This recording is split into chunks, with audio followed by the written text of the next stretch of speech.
Hi.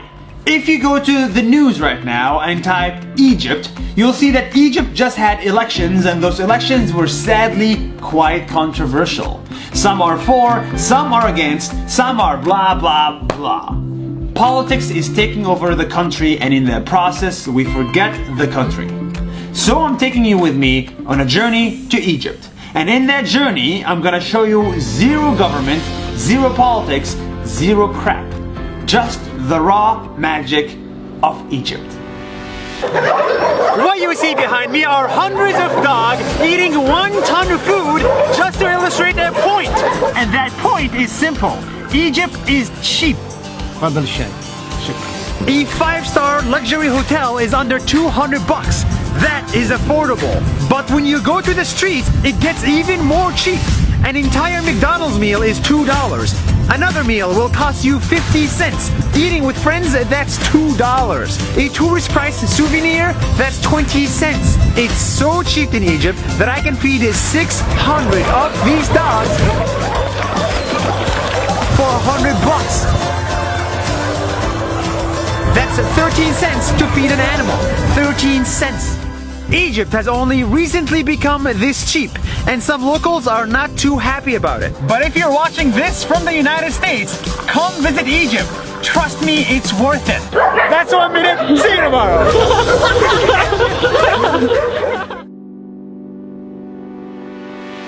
Hi. The following video is shot in the country of Egypt. This is Egypt, the country you know for having old stuff.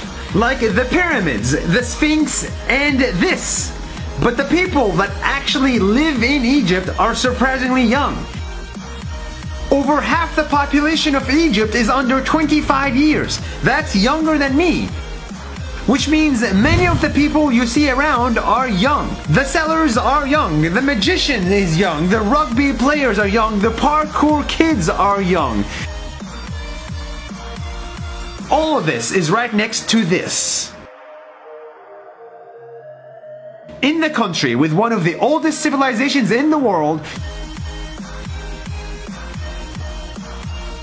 you'll be pleasantly surprised to find the youngest population. دقيقة واحدة. Nice!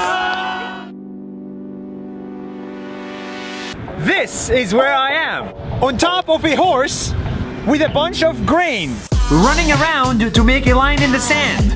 Because legend has it that this is how Alexander the Great, this guy, defined the border of his new city, Alexandria, with just a line of grain.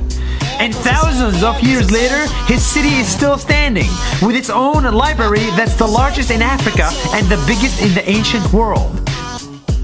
With its own delicious food.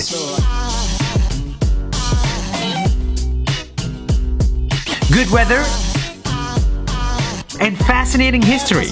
This is what I've wanted to see for years. Because Alexandria is the best example of how a few drops of grain with enough patience can create one of the most magical places in the world.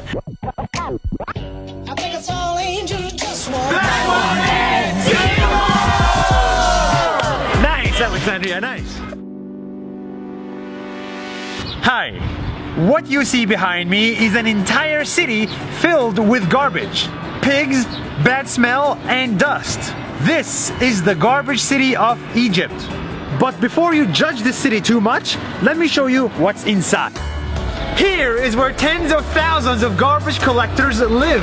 They collect the trash from Cairo and recycle it. So much that their recycle rate is impressively high, similar to that in the developed world. Here you will find many Christians living next to the largest church in the Middle East, entirely carved from stone.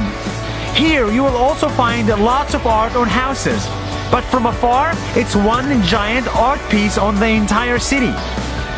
The garbage city of Egypt is very dirty and very poor, but it's not garbage. Because garbage is what keeps this city alive. That's 1 minute. See you tomorrow.